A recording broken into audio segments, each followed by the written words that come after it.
Hello children, we begin today a new chapter from the book Moments. Name of the chapter is In the Kingdom of Fools.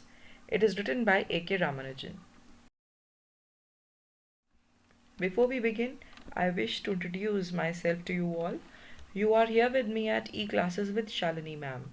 Here on this portal we revise English syllabus quickly and easily. We learn techniques of writing skills especially because that is the most lag behind sector.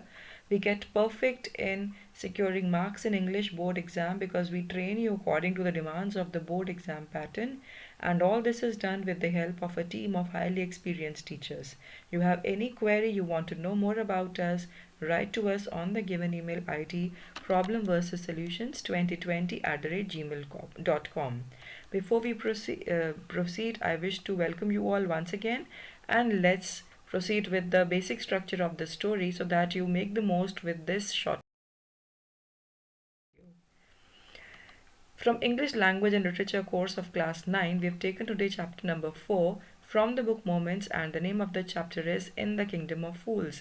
As you can see, the illustration shows there is this story which talks about a kingdom ruled by a king, and everybody there, including the king himself, is not beyond what we would call a.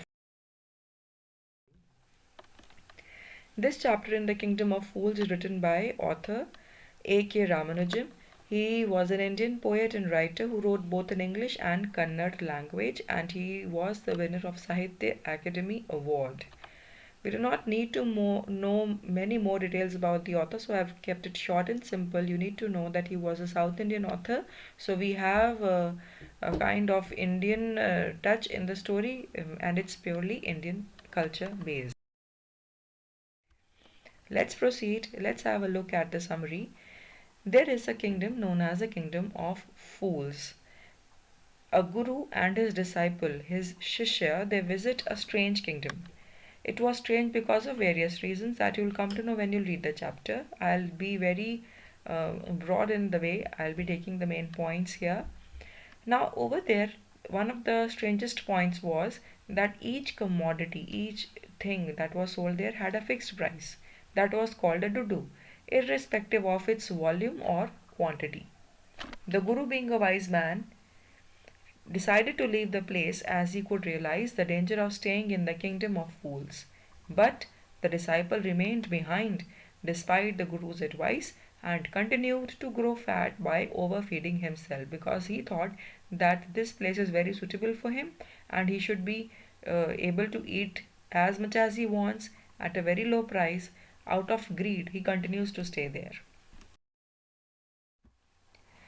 But one day a thief gets crushed under the fallen wall of a rich merchant while he was stealing at his house. His brother complains about the death of his brother, the thief, to the king. When the uh, when the thief was summoned, when the person comes to know, when the king comes to know that there have to be somebody who's going to be punished, he summons the rich merchant. When the rich merchant was summoned means called by official order of the court. Who runs the court here? The king. So when the rich merchant was summoned, he accuses the bricklayer for the murder. The bricklayer accuses the dancing girl, who accuses the goldsmith, and then the goldsmith accuses the rich man's father, who was the original owner of the house. So the entire accusation, the entire blaming thing takes a complete circle, and the blaming comes back again to the same rich merchant's father, and that rich merchant, his father, was found as the culprit behind all that happened. The king orders that the present owner should be punished because he has inherited his father's sin along with his riches.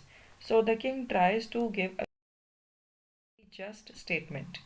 The king asks for a new stake to execute the rich man, but the rich man does not fit the stake, and only the disciple could fit it because the disciple was fat. And then it was decided whoever will fit it will be killed. The one who fits it was the disciple who was fat now, and he was ready to be executed. As the king orders the disciple's execution means killing. He recalls his guru and he starts praying for his help. Now the guru who had left him had magical powers, so he appears. He creates a fake story to befool the king and his minister, and they both agree to sacrifice their lives. They agree to get killed, and this they decide to do in the favor of their country, in the favor of their kingdom. But actually, this all was done because the guru had created a fake story. What is that fake story? You will have to read, or you will have to understand from me in the next level of detailed explanation of this chapter, because here I'm only touching the basic background of the story. So we proceed, we have summarized the story. This is what comes in the summary. Let's proceed. Eventually, the kingdom gets rid of the foolish rule as the king and his minister choose to get executed when they die. Now the people of kingdom, they want a good ruler, and they decide that they cannot be a better ruler than the guru and the disciple. So they request them to take charge, to take the kingdom, to start governing the state, and they agree to do it. Eventually, who becomes the king? The same guru and his disciple. The disciple becomes the minister. Let's have a quick discussion about the character sketch of the Guru. The Guru was a wise and self contained man. He was self sufficient. That is the term self contained. He did not have any greed.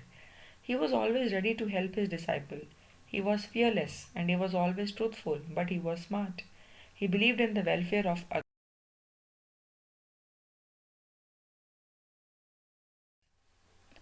A short character sketch of the disciple.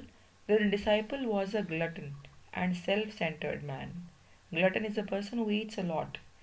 He was caught in trouble due to greed. He was not smart and always depended on his guru.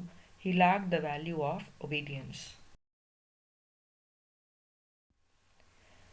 Short character sketch of the king. The king was a fool and a self contained man. His ways of ruling his country were eccentric. He lacked the right sense of judgment. He could be easily misled by anybody. He would easily agree to what people would say. And short character sketch of the minister. The minister was equally foolish as the king. He gave insane ideas of ruling to his king. He was greedy and did not want to lose his post. He could be easily misled by anyone, and hence he lost. Now, after reading the chapter, I have a task for you. Try to answer these questions.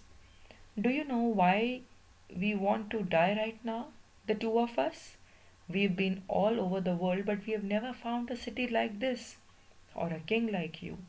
That stake is the stake of the God of justice. Who is the speaker here? What does he give as a reason for his readiness to die? What does he say about the stake? Try to answer these questions, students. Write these answers in the comment section, and I am going to give you the correct answers after some days, and I'll be pleased to have all your answers directly from you. Let me see, and you also put a check to yourself that how much you've understood in this chapter.